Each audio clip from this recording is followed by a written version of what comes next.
बड़ी खुशी है कि 25 जून को अब से 5 दिन पहले संसद में एक प्रस्ताव आया है कि वो इमरजेंसी इल्लीगल थी।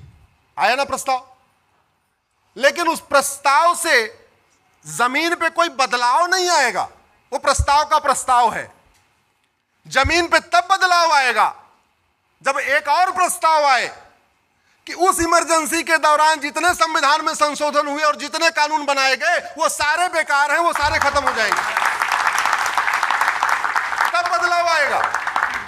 केवल इमरजेंसी को काला दिन काला इतिहास बताने से कोई बदलाव नहीं आने वाला। वो केवल एक एकेडमिक डिबेट रहेगी। बदलाव तब आएगा जब इमरजेंसी के दौरान जो गड़बड़ी की गई संविधान में, संविधान का बेसिक स्ट्रक्चर बदला गया, उसको ठीक किया जाएगा।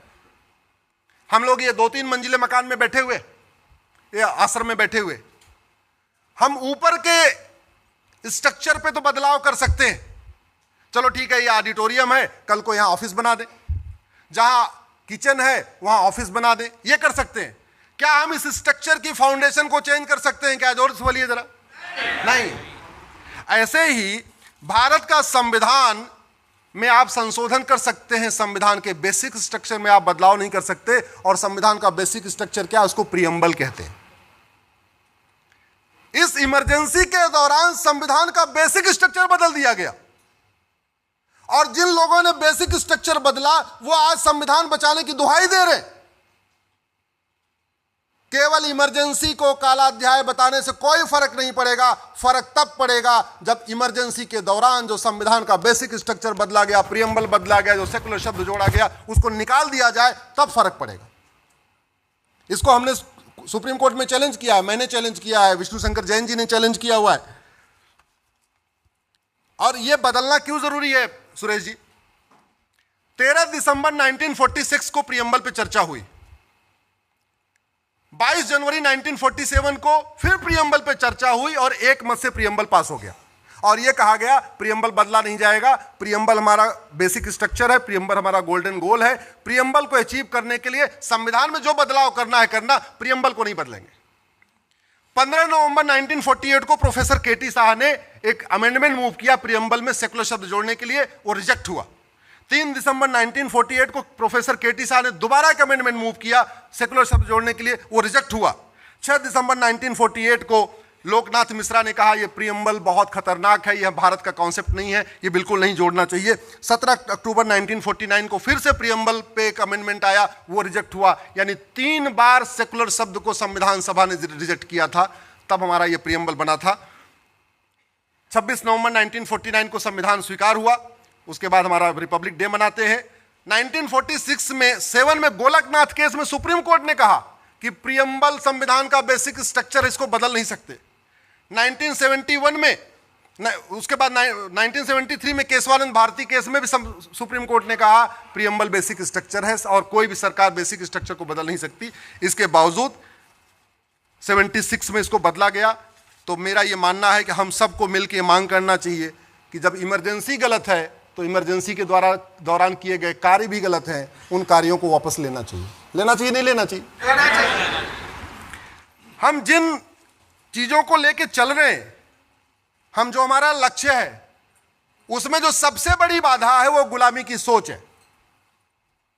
और गुलामी कितनी हावी है सुरेश जी, अभी आप जिस एयरपोर्ट से आए होंगे उसमें आपने देखे लिखा होगा वीटी। आप लोग कभी फ्लाइट पे चढ़िएगा, देखिए हर फ्लाइट पे लिखा रहता है वीटी। जानते हैं वीटी मतलब? Victoria territory.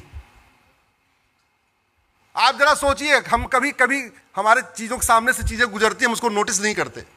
मैंने इस वीटी को हाई कोर्ट में चैलेंज किया हुआ है, वीटी हटाया जाए।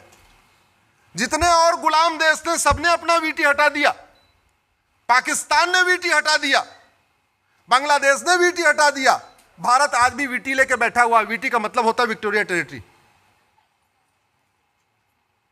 गुलामी के नाम चल रहे हैं।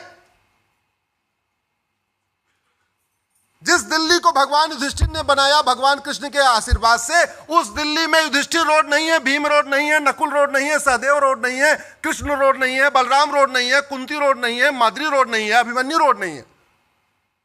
उस दिल्ली में Babar road, Humayun road, Tughlaq road, Ghazni road, Ghori road, Lodhi road, सारी रोड है।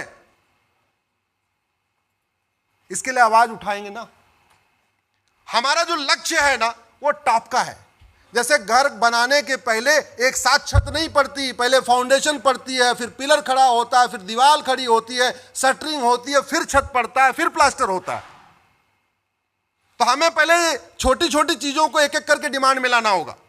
सबसे पहले मैं कहना चाहिए गुलामी का नाम हटाओ, और टुकड़े टुकड़े में नहीं, एक बार औरंगजेब रोड बदल दिया, एक इलेक्शन के पहले ये बदल दिया ना, एक भारतीय नामकरण संहिता बनाओ, एक साथ पूरे देश के गुलामी के नामों को बदलो।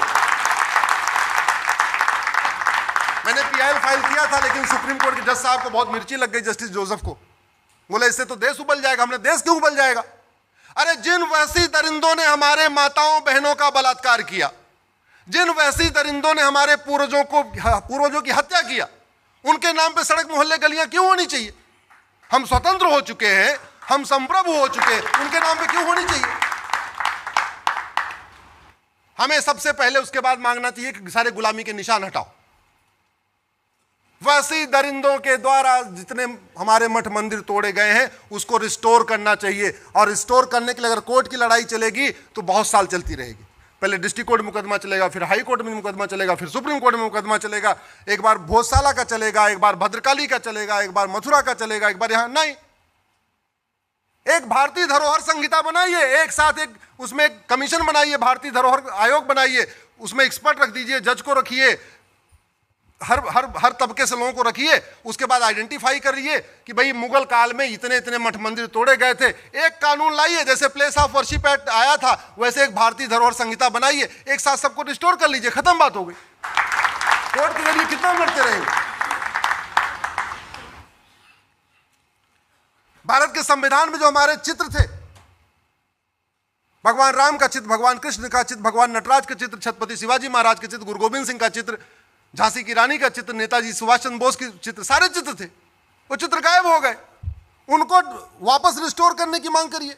हम सबको मांग करना चाहिए, क्यों नहीं होना चाहिए? सुरेश जी, चैप्टर 15 इसका चुनाव से रिलेटेड है। वो सारे चित्र कितने महत्वपूर्ण है उसका एक आपको एग्जांपल देता हूं। तो चैप्टर 15 में उन्होंने किसका चित्र रखा? छत्रपति शिवाजी महाराज और गुरु गोविंद सिंह का रखा। मैसेज क्या था? मैसेज यह था कि सारी पॉलिटिकल पार्टियां छत्रपति शिवाजी महाराज और गुरु गोविंद सिंह के रास्ते पे चलेंगी, और वोटर वोट देने से पहले छत्रपति शिवाजी महाराज और गुरु गोविंद सिंह के बलिदान को याद करेगा, उनको याद करेगा, और यह देखेगा कौन सी पॉलिटिकल पार्टी सबसे बढ़िया ईमानदारी के साथ उनका काम कर रही है, उसको वोट करेगा। लेकिन निकाल दिया। हमें ये कहानी नहीं पता, हमें ये बात ही नहीं पता, न स्कूल में पढ़ाया जा रहा है, न भारत में कहीं लॉ कॉलेज में पढ़ाया जा रहा है, कहीं पढ़ाया नहीं जा रहा है। बाबा साहब अम्बेडकर ने कहा था संस्कृत हमारी राष्ट्रभाषा होनी चाहिए, नहीं हुआ। इसी तरीके से मठ मंदिरों को कंट्रोल किया, मजार मस्जिद दरगाह कंट्रोल नहीं किया। तो हम जिस राम राज्य की स्थापना करना चाहते हैं उसके लिए एक नहीं अनेक कानून बनाने पड़ेंगे, उसके लिए लगातार बदलाव करना पड़ेगा, और उसके लिए संविधान में केवल मैं कह रहा हूं संविधान बदलने की जरूरत नहीं है, संविधान में जो गड़बड़ी हुई है उसको ठीक करने की जरूरत है। आप प्रियम्बल का सोशलिस्ट सेकुलर हटा दीजिए, आपकी आधी समस्या खत्म हो जाएगी, आधी समस्या खत्म हो जाएगी। आप धर्म और रिलीजन को डिफाइन कर दीजिए।